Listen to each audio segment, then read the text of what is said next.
Frères et sœurs, laissez-moi vous dire une chose que son fils va écrire plus tard dans Proverbe 23-26. Il dit ceci, Proverbe 23-26. Mon fils, donne-moi ton cœur. Aïe, aïe. Si vous voulez la longévité, donnez votre cœur à Dieu. Dieu réclame le cœur. Il dit mon fils, donne-moi ton cœur. Voyez comment Dieu réclame de l'amour. Mon fils, donne-moi ton cœur, pas ton argent. Quelqu'un me dit amen pour que je te dise quelque chose. Quand un homme te demande, dis-moi ce que tu veux, ne dis jamais à un homme, achète-moi une Jeep. Ou une femme, si te dit, dis-lui, donne-moi ton cœur. Quand tu as le cœur d'une personne, tu as ses poches.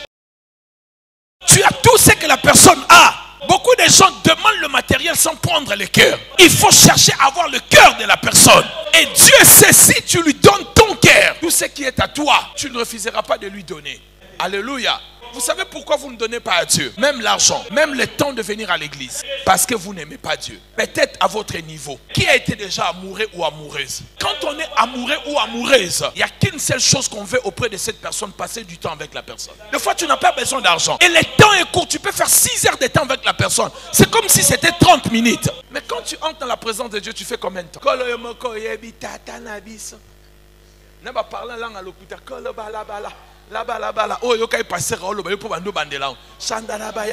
amen.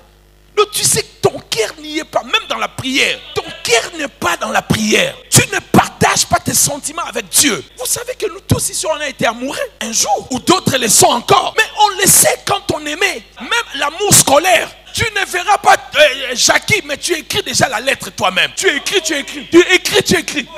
Les paroles continuent à venir, à revenir.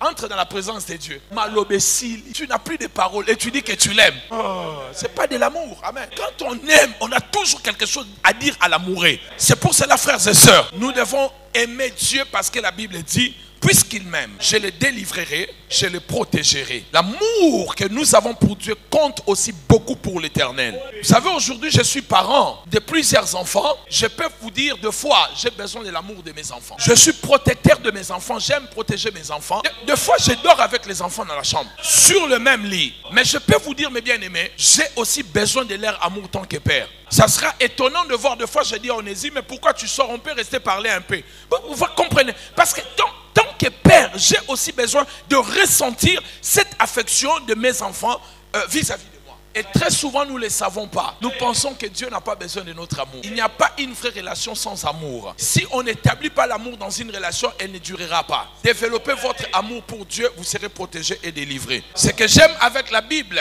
Jésus, notre Dieu, était contre une église à cause d'une seule chose. L'église d'Éphèse, il dit dans Apocalypse 2, versets 4 à 5. Il dit, c'est que je contre toi, église d'Éphèse, c'est que tu as abandonné ton premier amour. Pour lui, la seule chose, c'était l'amour qui comptait avec l'église d'Éphèse. Il dit, si je suis contre toi, ce n'est pas parce que tu ne donnes pas les offrandes ni les dîmes, bien qu'elles sont importantes. Il dit, c'est que je contre toi, c'est que tu as abandonné ton premier amour. Vous voyez que Dieu est tellement, il aime tellement ce premier amour-là. Quand l'amour vieillit, ça change un peu. Et Dieu ne veut pas que cet amour qui va vieillir. Dieu veut que cet amour soit comme le jour du début ou le commencement. Il tient à cela. Il sait que quand cet amour est là, le cœur bat. Voyez mes bien-aimés, le cœur est en train de battre vite. Vous vous souvenez encore de cette époque-là? Lorsque vous êtes devenu chrétien, vous avez même besoin de venir à la réunion de la jeunesse. Mais tu as 53 ans. Mais tu veux même... Et donc si tu n'es pas à l'église, tu ne te sens pas bien.